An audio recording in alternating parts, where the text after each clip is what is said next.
Class 10th के लिए महत्वपूर्ण प्रश्नों की श्रृंखला में आज 10 प्रश्न इम्पॉर्टेंट लेकर के आए हैं।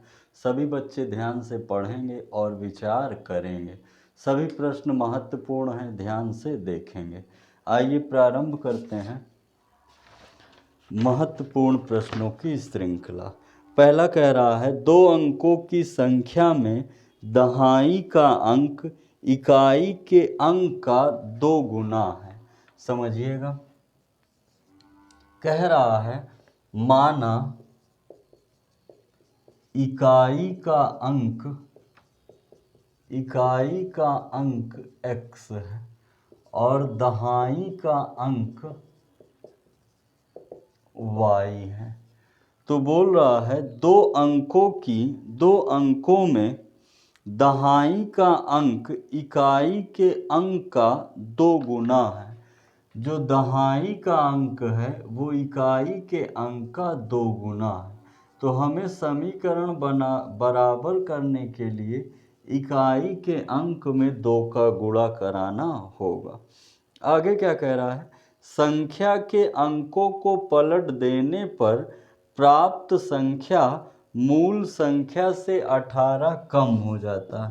सबसे पहले देखिए संख्या कैसे लिखेंगे। इकाई का है तो 1x और दहाई का है तो 10y। ये आपकी मूल संख्या है। स्थान उलट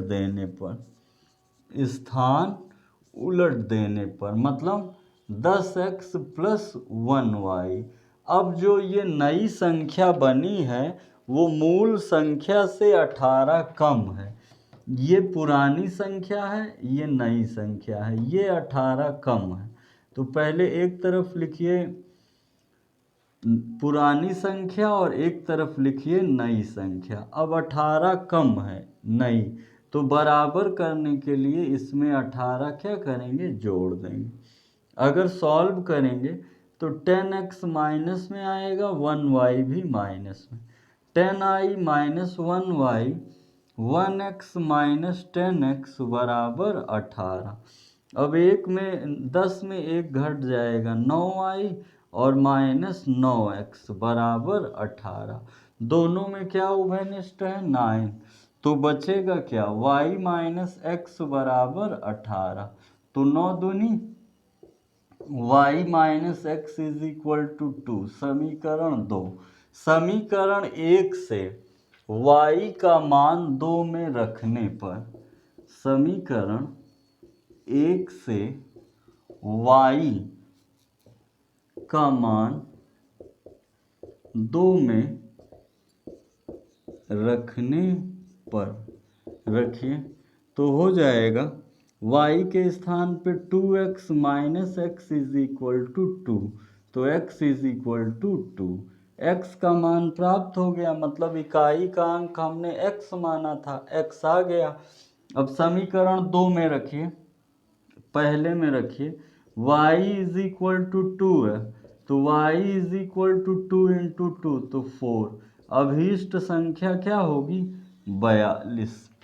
अभीष्ट संख्या क्या होगी, 42। तेजी से लिखते चलिए, वीडियो रोक करके लिख लीजिए या दूसरी बार जब पढ़िए एक बार देख करके समझ लीजिए, फिर जब दोबारा पढ़िए तब नोट करिए। आइए सेकंड क्वेश्चन।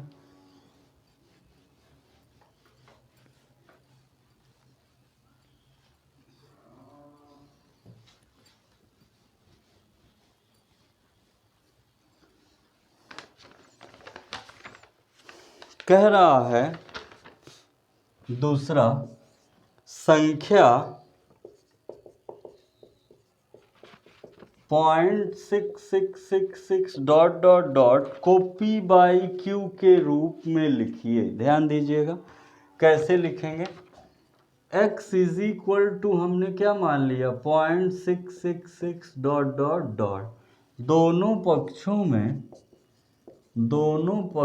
में 10 का गुणा करने पर, गुणा कराइए तो 10x इज इक्वल टू, एक पॉइंट जंप कर जाएगा 0.666 इन्फिनाइट तक।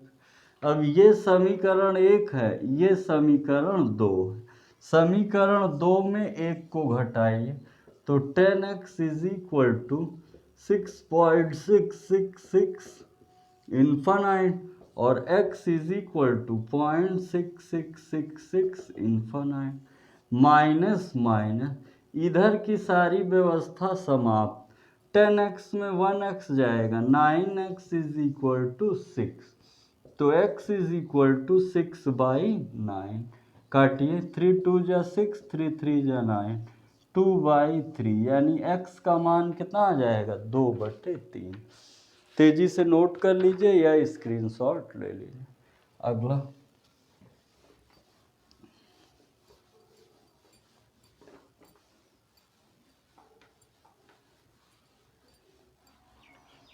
कह रहा है एक नाव की शांत जल में चाल 15 किलोमीटर प्रति घंटा है। तीसरा, नाव की शांत जल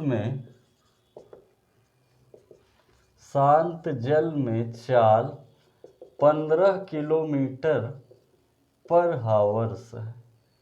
ठीक है, अगला देखिए, इसे धारा के विपरीत दिशा में 30 किलोमीटर जाने और फिर धारा की दिशा में पहले वाले स्थान पर लौटने में कुल 4 घंटे 30 मिनट लगता है। ठीक है, तो माना जो धारा की चाल होगी वो होगा x किलोमीटर पर घंटा। अब देखिए दो स्थिति बनेगी, एक धारा की दिशा में और एक धारा के विपरीत। तो समझिएगा दूरी कितना है 30 किलोमीटर जाता है और 30 किलोमीटर आता भी। और चाल पर ध्यान दीजिए, शांत जल में चाल 15 किलोमीटर है। अगर धारा के दिशा में जाएगा तो धारा भी अपने चाल से ले जाएगी ना, और यही अगर विपरीत आएगा तो धारा क्या होगी, धक्का देगी, मतलब कि कठिनाई होगी तो घट जाएगा। और इसका समय मान लीजिए t1 है, इसका t2। तो चाल बराबर दूरी बटे समय, तो समय बराबर दूरी बटे चाल। इसी तरह समय बराबर दूरी बटे चाल। अब टोटल समय कितना लगता है 4 घंटा 30 मिनट।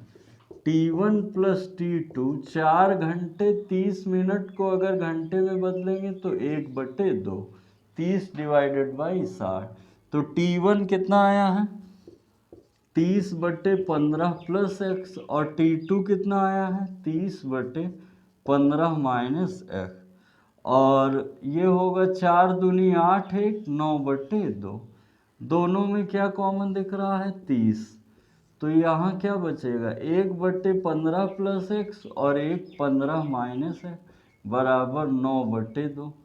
काटिए, 3 दाम 30, 3 त्रिका 9, ये इधर आ जाएगा 10 दूना 20।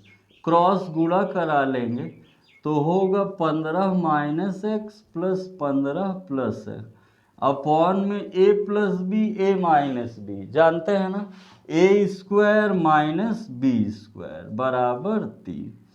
एक्स एक्स गया, 15 15 30, 20 गुणे 30 बराबर 3 गुणे 15 का वर्ग 225 माइनस एक्स स्क्वायर, ये 10 हो जाएगा।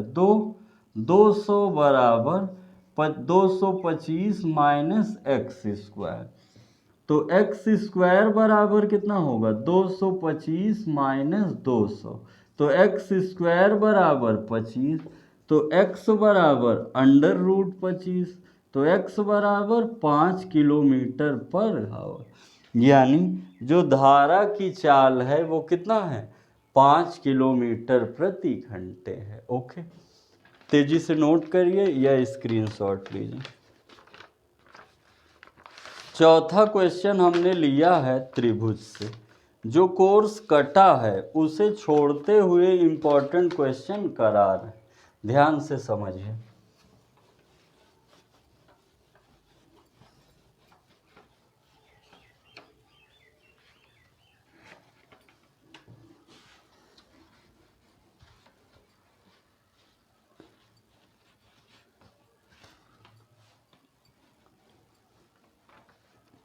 देखिए क्वेश्चन नंबर 4 क्या कह रहा है। चित्र में त्रिभुज ए बी सी एक त्रिभुज है जिसमें angle A B C 90 degree है। Angle A B C 90 degree है। एक वृत्त का है एडी लंब है बीसी पर।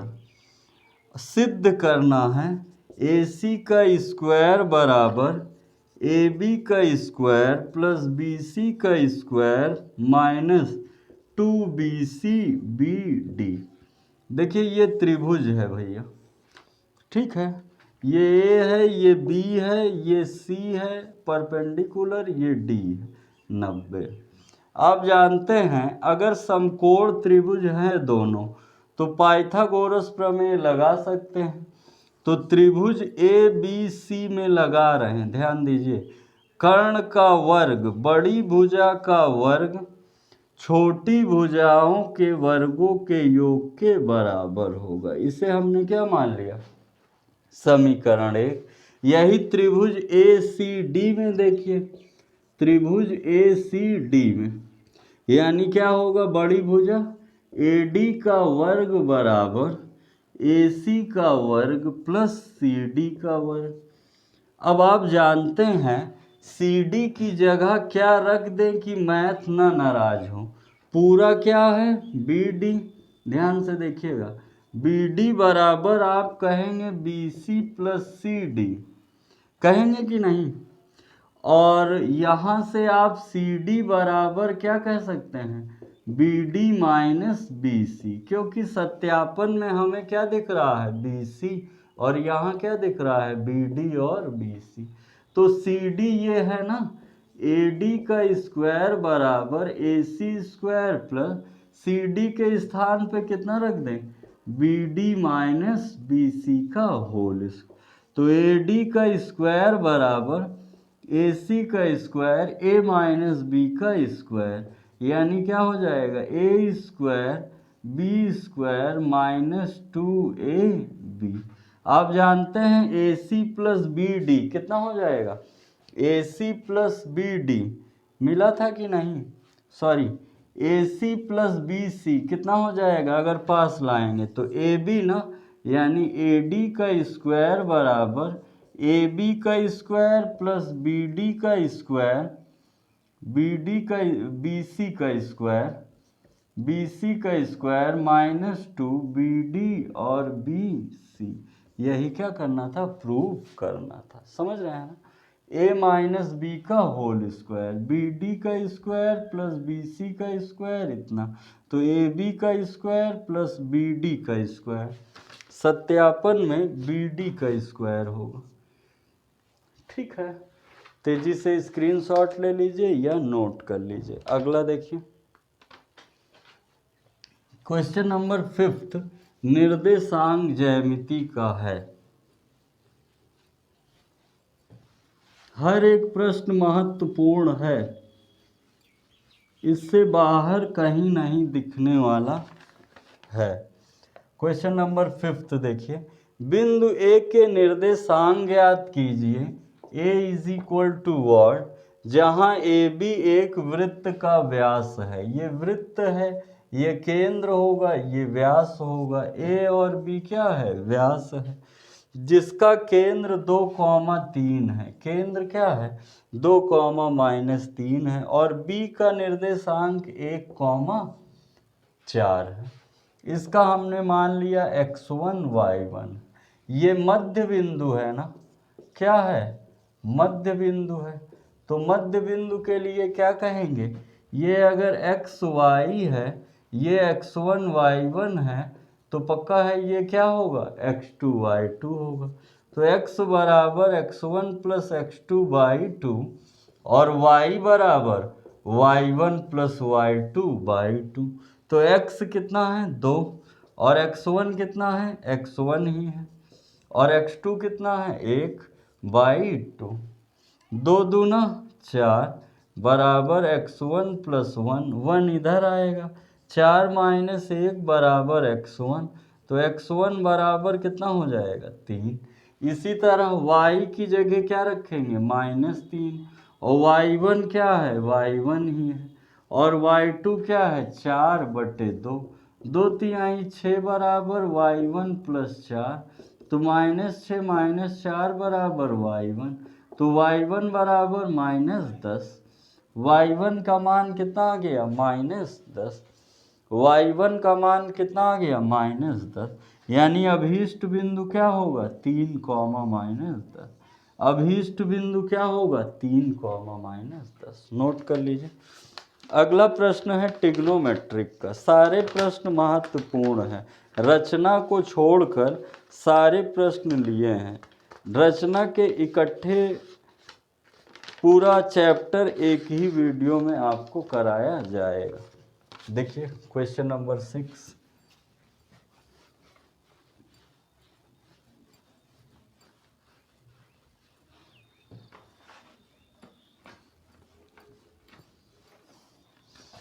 देखिए 6 में कह रहा है 1 + tan² a upon 1 + cot² a is equal to, proof करना है 1 - tan a upon 1 - cot upon 1 - cot a का होल। समझिएगा, आप LHS RHS दोनों लेके चल सकते हैं या केवल LHS ले चल के RHS को प्रूव कर सकते हैं। अगर हम LHS लेंगे तो आप सीधी भाषा में कह सकते हैं 1 + tan² a होता है sec² a और 1 + cot² a होता है cosec² a। क्या होता है cosec² a। sec² a को 1/cos² a कहेंगे और cosec को 1/sin² a कहेंगे। ये पलट के यहाँ ये यहाँ, तो sin² a/cos² a यानी कितना हो जाएगा tan² a। कितना हो जाएगा tan² a। RHS ले लीजिए, फिर छोटे मानों में तोड़िए, तो 1 - क्या कहेंगे sin a/cos a अपॉन क्या कहेंगे 1 - cos a/sin a। स्क्वायर तो लगा ही है, एक मान के क्रॉस गुणा करा देंगे ना, तो हो जाएगा cos a - sin a/cos a और हो जाएगा sin a - cos a/sin a whole square. देखिए sin a - cos a sin a ये दोनों है सेम, माइनस कॉमन लेंगे तो वर्ग है, घात सम है। यदि किसी पर घात सम है तो वो माइनस हजम कर लेता है, यानी ये और ये काटेंगे, ये पलट के ऊपर sin a/cos a का होल स्क्वायर, यानी ये क्या हो जाएगा tan a का होल स्क्वायर, यानी कितना हो जाएगा tan² a। यही आपका क्या हो जाएगा, यही आपका क्या हो जाएगा सत्यापन। LHS is equal to RHS। तेजी से लिखिए। क्वेश्चन नंबर 7वां है हाइट एंड डिस्टेंस, मतलब त्रिकोणमिति के अनुप्रयोग से। ध्यान से समझिएगा और विचार करिएगा। स्क्रीनशॉट ले लीजिए या लिख लीजिए। अगर आप चैनल पर नए हैं तो सब्सक्राइब जरूर करें और मित्रों को भी शेयर करें, ताकि जो महत्वपूर्ण प्रश्नों की श्रृंखला चला रहे हैं ये सभी लोगों के पास पहुंच सके। देखिए क्वेश्चन नंबर 7वां, समुद्र तल से 75 मीटर ऊंची लाइट हाउस के शिखर से देखने पर, देखिए ये लाइट हाउस है, ये 75 मीटर है। समुद्री जहाज़ों के अवनमन कोण 30 डिग्री और 45 डिग्री है। यदि लाइट हाउस के एक ही ओर एक जहाज एक दूसरे के ठीक पीछे है, अब देखिए इनका उन्नयन कोण कितना है 30 है और 45 है, एक दूसरे के पीछे है। ये ए मान लीजिए, ये बी, ये सी और ये डी। तो जहाज़ों के बीच की दूरी माना x है, ये y है, तो टोटल दूरी कितनी होगी x प्लस वाई। अब आपको दो समकोण त्रिभुज दिख रहे हैं कि नहीं। पहला जो है ए बी डी है, ठीक है। तो क्या कहेंगे tan 30 बराबर लंब ए डी अपॉन आधार बी डी। तो लंब कितना है 75, आधार कितना है x प्लस वाई। tan 30 का मान 1/कर्णिम 3 बराबर 75 बटे x प्लस वाई। अगर तिर्यक गुणा करा देंगे तो x प्लस वाई बराबर 75 करनी में 3 आया ना, समीकरण 1 हो गया। ठीक है भैया, समीकरण 1 हो गया। दूसरा समकोण त्रिभुज ए सी डी है, तो tan 45 बराबर लंब ए डी बटे आधार सी डी। tan 45 का मान क्या होगा 1, और ए डी कितना है 75, और सी डी कितना है y। तो y बराबर क्या हो जाएगा 75, समीकरण 2। लेकिन हमें x की वैल्यू चाहिए ना, जहाज़ों के मध्य दूरी। तो समीकरण 1 से देखिए मान रखिए, तो अगर y का मान रखेंगे तो x प्लस 75 बराबर 75√3। 75 उधर जाएगा माइनस में, 75√3 माइनस 75, तो x बराबर 75 कॉमन ले लेंगे, √3 माइनस 1। यही हो जाएगा जहाज़ों के बीच की दूरी। √3 का मान भी रख सकते हैं। अगर √3 का मान रखना चाहेंगे तो 1.732 रख के सॉल्व कर सकते हैं, लेकिन इतना छोड़ देंगे तो कोई हर्जा नहीं है। 8वां क्वेश्चन आपके वृत्त से है। तेजी से नोट करिए, स्क्रीनशॉट ले लिया करिए जब बगल हटे, फिर बाद में प्रश्न लगाया करिए। सारे प्रश्न महत्वपूर्ण हैं, सभी आपके बोर्ड परीक्षा में आ सकते हैं। 8वां देखिए, चित्र में एक चित्र बनाया है, दो वृत्त हैं, संकेंद्रीय है। एक की त्रिज्या 14 है और एक की त्रिज्या 7 है, यहाँ 40 डिग्री है। ये को केंद्र है, ये ए बी है, ये सी डी है। ये छाया किया है, कह रहा है छायांकित भाग का क्षेत्रफल बताइए। आप जानते हैं पहले पूरे का निकाल देंगे, फिर लघु का निकाल देंगे, घटा देंगे तो ये वाला आ जाएगा। तो ये लाइन ध्यान से समझिए, छायांकित भाग का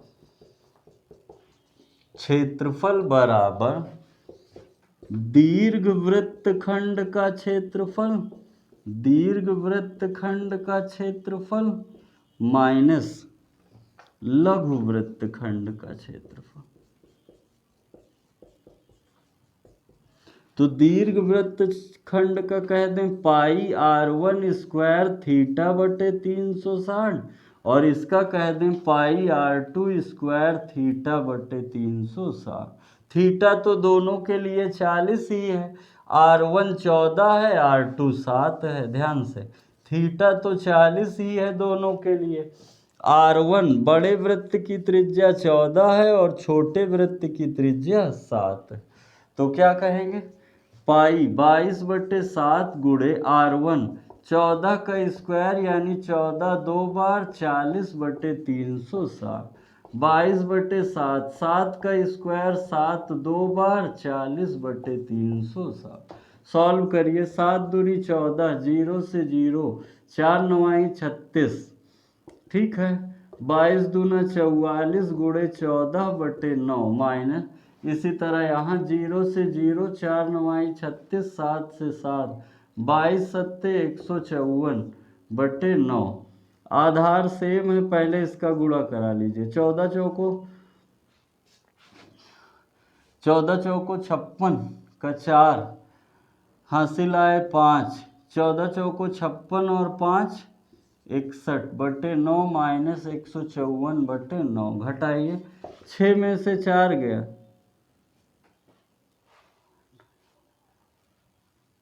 6 में से 4 गया 2, और 9 में से 5 गया 6, और यहाँ कितना बचा 11 में से 5 गया 6, और 5 में से 1 गया, 462/9 वर्ग सेमी आंसर होगा। तेजी से स्क्रीनशॉट लीजिए या फिर वीडियो रोक करके लिख लीजिए। 9 10 प्रश्न हैं, ध्यान से समझते रहिए।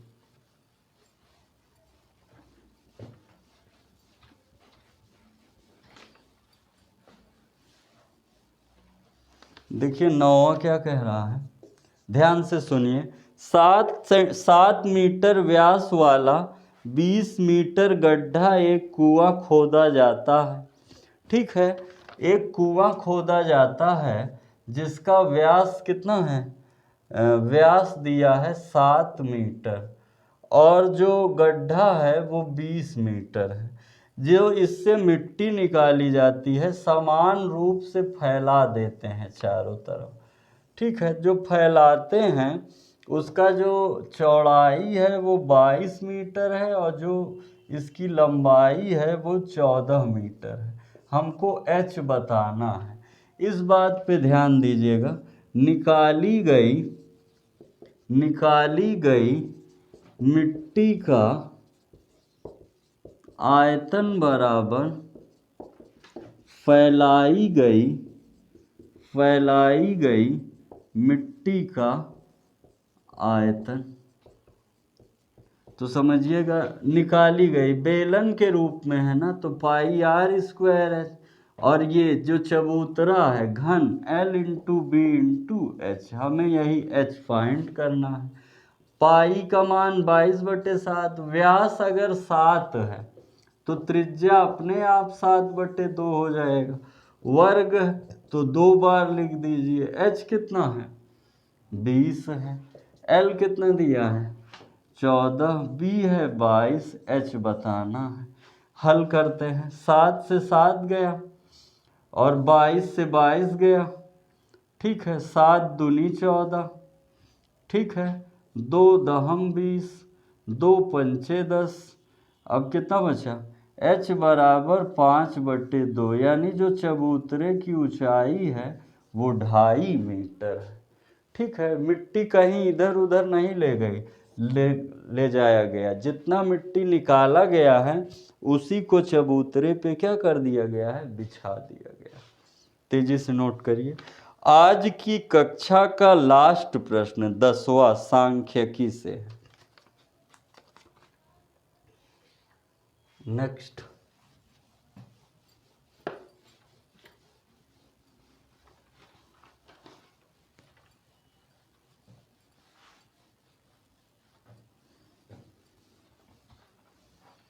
दिया गया है 10वां कि निम्नलिखित आंकड़े 225 बिजली उपकरणों के प्रेक्षित जीवन काल घंटों की सूचना देते हैं। देखिए, जीवन काल घंटों में, और फिर दिया गया है बारंबारता। जीवन काल कैसे दिया है, 0 से 20, 20 से 40, 40 से 60, 60 से 80 और 80 से 100 और 100 से 120। और बारंबारता 10, 35, 52, 61, 38, 39, यही है। आपको इसमें ज्ञात करना है बहुलक। क्या ज्ञात करना है, बहुलक। ध्यान से देखिए, बहुलक वही होता है जिसकी बारंबारता सर्वाधिक हो। तो देखिए, जो 60 से 80 का है उसका कितना दिया है, 61, तो इसे आप क्या कह देंगे, F। जो छोटा मान है L1 होगा, जो बड़ा मान है वो L2 होगा, और जस्ट ऊपर वाला F1 होगा, ये F2। सारी बातें मिल गई। L1 कितना है, 60, और H क्या होता है, L2 - L1, यानी 80 - 60 कितना, 20, और F कितना है, 61, F1 कितना है, 52, और F2 कितना है, 38। अब ध्यान दीजिए, फॉर्मूला क्या कहता है बहुलक का, L1 + F - F1 upon 2F F1 - F2 × H। इसको याद रखिएगा। रखिए 60 plus 61 minus F1 52 upon 2F1 मतलब F1 का 2 गुना 2 एकम 2 और 6 दूनी 12 माइनस F1 और F2 गुणे में 20। हल करते हैं 60 प्लस 61 में 52 गया 9 गुणे 20 बटे ये दोनों जुड़ जाएगा ना 8 2 10 का 0 5 2 7 1 8 तो 60 प्लस 9 गुणे 20 बटे 122 में 80 गया 122 में अगर 80 जाएगा तो 2 बचेगा और 12 में से 42 काटिए 2 से 10 और 21 तो 60 प्लस 90 बटे 21 हल करिए तो 60 प्लस 90 को काटिए 20 होता तो 0 से 0 21 से ही काटिए 21 तिया 21 चौक 84 दशमलव 90 में 84 गया 6 60 हुआ 21 तिया 3 एकम 3 3 दूनी 6 21 चौक 84 3 बार ले जाइए तो 64.3 क्या हो जाएगा बहुलक हो जाएगा। फॉर्मूला मेन है। अच्छे से इन 10 प्रश्न को तेजी से लिखिए। अच्छे से इन 10 प्रश्नों को कंठस्थ करिए और अगर आप नए हैं तो चैनल को सब्सक्राइब जरूर करें और सब जगह अपने मित्रों को व्हाट्सएप पर FB पर जहाँ जहाँ पर हों आप वहाँ पर शेयर करें ताकि अधिक से अधिक महत्वपूर्ण प्रश्नों की श्रृंखला चलती रहे। मिलते हैं एक अगले वीडियो में, तब तक पढ़ते रहिए, खुश रहिए, स्वस्थ रहिए। बहुत बहुत धन्यवाद। चैनल शेयर जरूर करें।